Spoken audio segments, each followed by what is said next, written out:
అంతర్జాతీయ current affairs 1 July 3న Japan అధునాతన హోలోగ్రఫీని ప్రపంచంలోనే అగ్రగామిగా ఉపయోగించుకున్న కొత్త నోట్లను పరిచయం చేస్తుంది. ఈ సాంకేతికత బిల్లులపై 3Dలో తిరిగే చారిత్రాత్మక వ్యక్తుల పోర్ట్రెయిట్ల భ్రమను సృష్టిస్తుంది. ఇది కీలకమైన నకిలీ వ్యతిరేక చర్యగా ఉపయోగపడుతుంది. 20 ఏళ్లలో తొలిసారిగా నోట్ల రీడిజైన్ను ఇది సూచిస్తుంది. 2 జూన్ 30 మరియు జూలై 1, 2024న ప్రపంచం అంతర్జాతీయ సంబంధాలలో ఒక ముఖ్యమైన సంఘటనను చూసింది. ఆఫ్ఘనిస్తాన్పై 3వ ఐక్యరాజ్యసమితి సమావేశం ఖతార్లోని దోహాలో జరిగింది. ఆఫ్ఘనిస్తాన్పై నియంత్రణ తీసుకున్న తర్వాత తాలిబాన్ ఇటువంటి చర్చలలో పాల్గొనడం ఇదే మొదటిసారి. 3 చైనా వనాటులో కొత్త అధ్యక్ష భవనాన్ని నిర్మించింది. ఇది 2 దేశాల మధ్య సంబంధాలను బలోపేతం చేయడానికి ప్రతీక. వనాటు ప్రధాన మంత్రి చార్లోట్ సల్వాయ్ కొత్త భవనాన్ని ప్రారంభించారు. ఇది కొత్త ఆర్థిక మంత్రిత్వ శాఖ మరియు విదేశీ వ్యవహారాల శాఖకు పునర్నిర్మాణాలను కలిగి ఉన్న విస్తృత ప్రాజెక్ట్లో భాగం. 4 జాతీయ రాజధానిలో జూలై 6న ప్రారంభమయ్యే 4 రోజుల అంతర్జాతీయ టాయ్ ఫెయిర్లో యుఎస్, జర్మనీ మరియు ఇతర దేశాల నుండి 300 కంటే ఎక్కువ దేశీయ కంపెనీలు మరియు 100 కంటే ఎక్కువ విదేశీ కొనుగోలుదారులు పాల్గొంటారని భావిస్తున్నారు. ఢిల్లీలోని ప్రగతి మైదాన్లో నిర్వహిస్తున్న ఈ ఫెయిర్లో 250కి పైగా భారతీయ బ్రాండ్లు తమ ఉత్పత్తులను ప్రదర్శించనున్నాయి. 5 హంగేరీ తదుపరి 6 నెలల పాటు యూరోపియన్ యూనియన్ కౌన్సిల్ యొక్క భ్రమణ అధ్యక్ష పదవిని చేపట్టింది. ప్రధానమంత్రి విక్టర్ ఓర్బన్ నాయకత్వంలో హంగేరీ EU పోటీతత్వం, రక్షణ విధానం, వలస నియంత్రణ మరియు వ్యవసాయ సంస్కరణలకు ప్రాధాన్యతనివ్వాలని లక్ష్యంగా పెట్టుకుంది. ప్రెసిడెన్సీ యొక్క నినాదం మేక్ యూరోప్ గ్రేట్ ఎగైన్, ఐక్యత మరియు క్రియాశీల ప్రపంచ నిశ్చితార్థాన్ని నొక్కిచెప్పే వైఖరిని ప్రతిబింబిస్తుంది. 6 మాజీ గూఢచారి చీఫ్ డిక్ షూఫ్ కొత్త డచ్ ప్రధానమంత్రి ఎప్పటికైనా కఠినమైన ఇమ్మిగ్రేషన్ విధానాన్ని అమలు చేయడంపై దృష్టి సారించి మితవాద సంకీర్ణానికి నాయకత్వం వహిస్తున్నారు. షూఫ్ 67 గతంలో డచ్ సీక్రెట్ సర్వీస్కు నాయకత్వం వహించాడు మరియు 14 సంవత్సరాలు అధికారంలో పనిచేసిన మార్క్ రుట్టే నుండి బాధ్యతలు స్వీకరించాడు. 7 రష్యా 2033 నాటికి రష్యన్ ఆర్బిటల్ స్టేషన్ను రూపొందించే షెడ్యూల్ను ఆమోదించింది. షెడ్యూల్లో స్పేస్ మాడ్యూల్స్ రూపకల్పన మరియు నిర్మాణం, కొత్త తరం మానవ సహిత అంతరిక్ష నౌక యొక్క విమాన పరీక్షలు, భూమిపై ప్రయోగ వాహనాలు మరియు అంతరిక్ష మౌలిక సదుపాయాల సృష్టి మరియు ప్రాజెక్ట్కు మద్దతు ఇచ్చే శాస్త్రీయ సంస్థల పని కోసం టైంటేబుల్ ఉన్నాయి. 8 కీర్ స్టార్మర్ 1963లో లండన్ సమీపంలోని శ్రామిక తరగతి కుటుంబంలో జన్మించారు. బ్రిటన్ తదుపరి ప్రధానమంత్రి కాబోతున్నారు. మానవ హక్కుల చట్టం మరియు పబ్లిక్ ప్రాసిక్యూషన్లో నేపథ్యంతో అతను చాలా ఆలస్యంగా రాజకీయాల్లోకి ప్రవేశించి 2015లో ఎంపీ అయ్యాడు.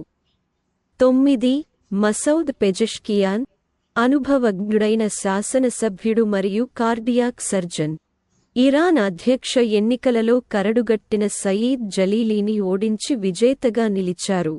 10 రాచెల్ రీవ్స్ యూకే యొక్క మొదటి మహిళా ఆర్థిక మంత్రి అయ్యారు. 45 ఏళ్ల వ్యక్తి ఆర్థికవేత్త మరియు దేశ ఆర్థిక వ్యవస్థను అభివృద్ధి చేస్తానని ప్రతిజ్ఞ చేశారు. గురువారం జరిగిన సార్వత్రిక ఎన్నికల్లో కీర్ స్టార్మర్ నేతృత్వంలోని లేబర్ పార్టీ మెజారిటీ సాధించిన తర్వాత జూన్ 5న రేచెల్ ఛాన్సలర్గా నియమితులయ్యారు. ఆమె ఇప్పుడు యూకే బడ్జెట్కు బాధ్యత వహిస్తున్నారు. 11 భారతదేశం మరియు రష్యా ద్వైపాక్షిక వాణిజ్యాన్ని 2030 నాటికి $100 బిలియన్లకు పెంచాలని లక్ష్యంగా పెట్టుకున్నాయి. ఇంధనం, వాణిజ్యం, తయారీ మరియు ఎరువులలో ఆర్థిక సహకారాన్ని నొక్కిచెప్పాయి. చర్చలలో వాణిజ్యాన్ని సమతుల్యం చేయడం, టారిఫ్-యేతర అడ్డంకులను తగ్గించడం మరియు India, Eurasian Economic Union free trade ఏరియాను అన్వేషించడం వంటివి ఉన్నాయి. 12 కొలంబో సెక్యూరిటీ కాన్క్లేవ్ (సిఎస్సి) ప్రాంతీయ భద్రతా సమూహం, వాస్తవంగా మారిషస్ నిర్వహించిన 8వ డిప్యూటీ నేషనల్ సెక్యూరిటీ అడ్వైజర్ (డిఎన్ఎస్ఏ) స్థాయి సమావేశంలో బంగ్లాదేశ్ను 5వ సభ్యునిగా స్వాగతించింది. కాస్క్లో భారతదేశం, శ్రీలంక, మారిషస్ మరియు మాల్దీవులు ఉన్నాయి.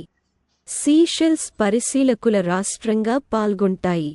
13 జూన్ 30, 2024 నాటికి ఫారిన్ పోర్ట్ఫోలియో ఇన్వెస్టర్ల (పిలు) ఫండ్లను భారతదేశంలోకి రౌటింగ్ చేయడానికి ఇష్టపడే గమ్యస్థానాలలో ఐర్లాండ్ మారిషస్ను అధిగమించి 4వ స్థానాన్ని పొందింది. ఐర్లాండ్ కస్టడీలో ఉన్న ఆస్తులు ఏయుసి మొత్తం $4.41 ట్రిలియన్లను కలిగి ఉంది. మారిషస్ను కొద్దిగా అధిగమించి $4.39 ట్రిలియన్లు నమోదు చేసింది. మారిషస్ యొక్క 11% పెరుగుదలతో పోలిస్తే సంవత్సరం మొదటి అర్ధభాగంలో UCలో 26% పెరుగుదలతో ఐర్లాండ్ యొక్క ఆకర్షణను ఈ మార్పు హైలైట్ చేస్తుంది. 14 2024లో ఇంటర్నేషన్స్ నిర్వహించిన ఒక సమగ్ర అధ్యయనంలో వియత్నాం మరోసారి ప్రవాసులకు అత్యంత సరసమైన గమ్యస్థానంగా తన స్థానాన్ని పొందింది. ఇది ఆగ్నేయాసియా దేశం జాబితాలో అగ్రస్థానంలో నిలవడం వరుసగా 4వ సంవత్సరం సూచిస్తుంది. విదేశాలలో ఆర్థిక జీవనశైలిని కోరుకునే వారికి ప్రధాన ప్రదేశంగా దాని ఖ్యాతిని పటిష్టం చేసింది.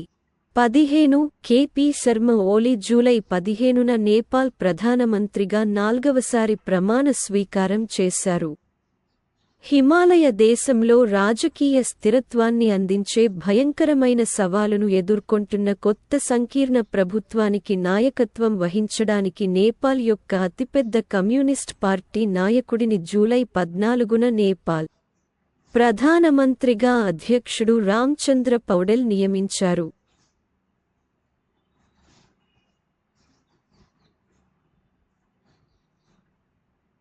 16 గ్లోబల్ వార్మింగ్ ప్రభావం నుండి కోలుకోవడానికి మరియు పునర్నిర్మించడానికి దేశాలకు ఆర్థిక సహాయం అందించే దిశగా మరో అడుగు వేస్తూ యుఎన్ చర్చల ద్వారా సృష్టించబడిన లాస్ అండ్ డ్యామేజ్ ఫండ్ యొక్క బోర్డ్ను హోస్ట్ చేయడానికి ఫిలిప్పీన్స్ ఎంపిక చేయబడింది. గత నెలలో ప్రపంచ బ్యాంక్ బోర్డు 4 సంవత్సరాల పాటు ఫండ్కు మధ్యంతర హోస్ట్గా వ్యవహరించే ప్రణాళికను ఆమోదించింది. 17 సెరమ్ ఇన్స్టిట్యూట్ ఆఫ్ ఇండియా మరియు ఆక్స్ఫర్డ్ విశ్వవిద్యాలయం అభివృద్ధి చేసిన కొత్త అధిక నాణ్యత మలేరియా వ్యాక్సిన్ను ఆఫ్రికాలో అధికారికంగా విడుదల చేస్తున్నారు. దీనితో కోట్ డిఐవోర్ పశ్చిమ ఆఫ్రికాలో R21 మ్యాట్రిక్స్ M నిర్వహణను ప్రారంభించిన మొదటి దేశంగా అవతరించింది. 18 జాతీయ ఎన్నికల సంఘం నివేదించిన ప్రకారం రువాండా యొక్క 2024 అధ్యక్ష ఎన్నికల్లో అధ్యక్షుడు పాల్ కగామే 99.15% ఓట్లను సాధించి నిర్ణయాత్మక విజయాన్ని సాధించారు. దీంతో ఆయన వరుసగా 4వసారి పదవీ బాధ్యతలు చేపట్టారు. 19 రాబర్టా మెత్సోలా, ఒక ప్రముఖ మాల్టా రాజకీయవేత్త, యూరోపియన్ పార్లమెంట్ అధ్యక్షురాలిగా చారిత్రాత్మకంగా 2వసారి ఎన్నికయ్యారు. EU అసెంబ్లీ చరిత్రలో ఈ ఘనత సాధించిన మొదటి మహిళగా ఆమె నిలిచింది. ఆమె నాయకత్వం మరియు న్యాయవాదానికి ప్రసిద్ధి చెందిన మెత్సోలా EU రాజకీయ నాయకుల నుండి గణనీయమైన మద్దతును పొందింది. ఆమెకు అనుకూలంగా 623 ఓట్లలో 562 ఓట్లు వచ్చాయి. 20 శ్రీలంకలో వార్షిక కతరగమ ఎసల పండుగను జరుపుకుంటున్నారు. మేలో తమ పాదయాత్రను ప్రారంభించిన భక్తులు శ్రీలంక ఉత్తర ద్వీపకల్పంలో జాఫ్నా వంటి సుదూర ప్రాంతాల నుండి కాలినడకన కష్టతరమైన భూభాగాల మీదుగా 500 కిలోమీటర్ల ప్రయాణాన్ని పూర్తి చేసుకుని కటరగామ చేరుకున్నారు. 21 బెలారస్ 35 యూరోపియన్ దేశాల పౌరులు సంవత్సరానికి 90 రోజుల వరకు దేశంలో ఉండేందుకు అనుమతించే కొత్త వీసా రహిత పాలనను ప్రకటించింది.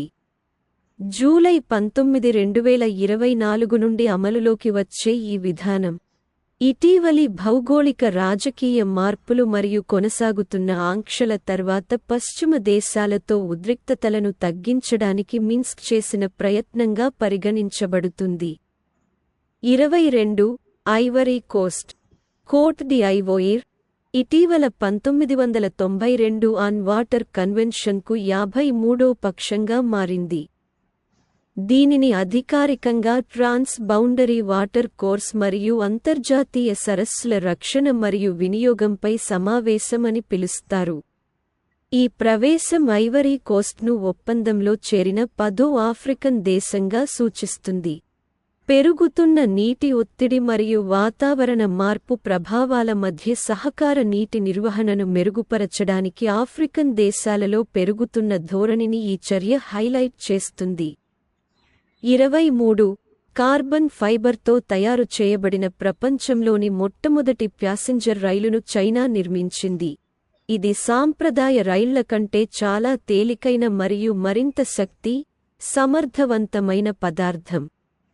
24 Ukrainian president Volodymyr Zelensky Estonia కొత్తగా ఎన్నికైన ప్రధానమంత్రి క్రిస్టెన్ మిచెల్తో తన మొదటి రోజు జూలై 22న మాట్లాడారు. 25 United nations relief and works agency for Palestinian refugees UNRWA ని ఉగ్రవాద సంస్థగా గుర్తించే బిల్లును ఇజ్రాయిల్ నెస్సెట్ ఆమోదించింది.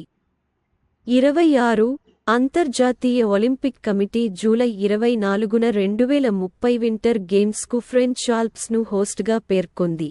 అయితే నిర్ణయం కొన్ని షరతులకు లోబడి ఉంటుంది.